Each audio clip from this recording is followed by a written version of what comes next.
Hello, everyone. My name is Savannah Wang, and I am currently a sophomore at Mount Holyoke College studying economics and East Asian studies.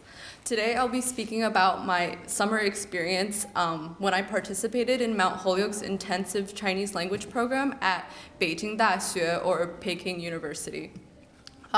So last year, there was 4 Mount Holyoke, 1 Smith, 1 Hampshire, and 1 Amherst student that attended this program. But before I continue, I'm going to give a little background about myself. My parents are immigrants from China, and so growing up, I spoke Mandarin at home, but I never really took it seriously. I was kind of rebellious, and I basically spoke in a lot of combination of English and Chinese with my parents. But last year, I was a spring admit to Mount Holyoke, and so that was my first semester of college. So here I was, a girl from San Francisco, and I was adjusting to Western Mass in January.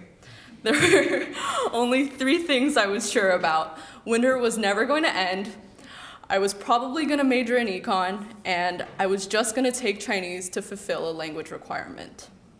Little did I know that Chinese would become one of my favorite classes. At first, Chinese felt forced upon me at home, but eventually I found this intrinsic motivation to learn and excel in Chinese. I think this was due to a little of homesickness, where I felt that when I was in Chinese class, it kind of brought a little bit of home in the classroom. And so I was unsure about my summer plans, and luckily 2 days before the deadline, my Chinese professor recommended the MHC program. And so taking a chance, I decided to apply and spend my summer in Beijing. And this was also my first trip to China. So my mom went to Renmin University, or Renmin Daxue, in the 80s. So I have plenty of stories about Beijing in the 80s. And China has changed drastically since then. But one of my first significant moments was when I was just being in the Haidian district of Beijing was truly surreal. Entering through Peking U's famous West Gate felt really surreal. It was entering a peaceful forest and with ancient Chinese architecture as academic buildings. And on the east side of campus was this transition into a modern kind of atmosphere where it was modern academic buildings and just cool architecture. And so the Haidian district of Beijing is a college district where students from all over the world kind of gather and learn Chinese. So I met Chinese students and international students from Tsinghua Daxue, Renmin University, U Chicago, Harvey Mudd, Northwestern, and so many more. And so each afternoon during our program, we would have 2-hour sections of one-to-one instruction with Chinese graduate students. We would rotate TAs every 2 weeks, and so I got to know 4 TAs very well. These 4 TAs were from different parts of China, such as Yunnan, Shenzhen, Baoding, and Beijing. So those are from north and southern parts of China. We would talk about different regional cuisines, geographical stereotypes, and even about just stories about growing up in different places. They were especially interested in my background as an Asian American, and so I answered a lot of questions they had about my identity as well. So our conversations would also lead to really kind of deep conversations about China's emerging youth culture, of young people becoming more and more informed through social media platforms. And I also learned about the struggles of a young person in China, where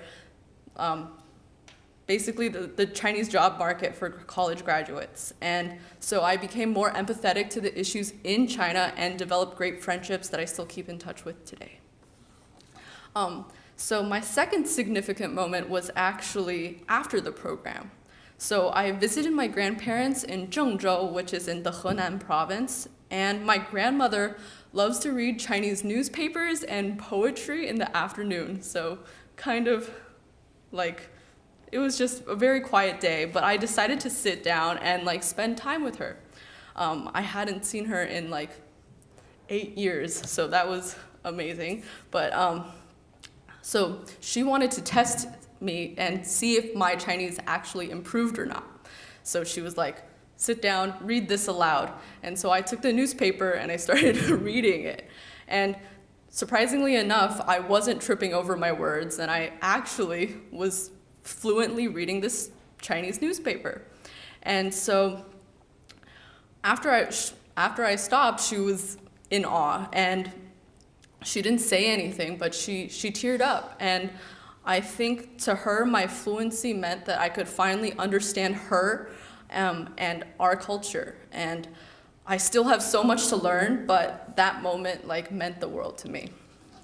So this immersion program took my Chinese to a new level, and it showed me so many new and exciting things about Chinese culture. But most importantly, it gave me perspective about myself and my future.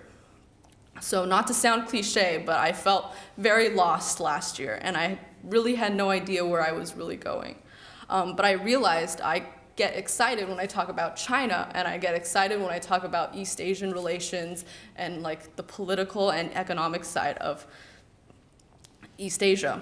And so I am currently taking third-year Chinese and business Chinese at Mount Holyoke, and next spring I will be studying abroad at Hong Kong University, where I hope to focus on macroeconomic trends and policies in East Asia, but most importantly, continue and study Chinese. And, yeah.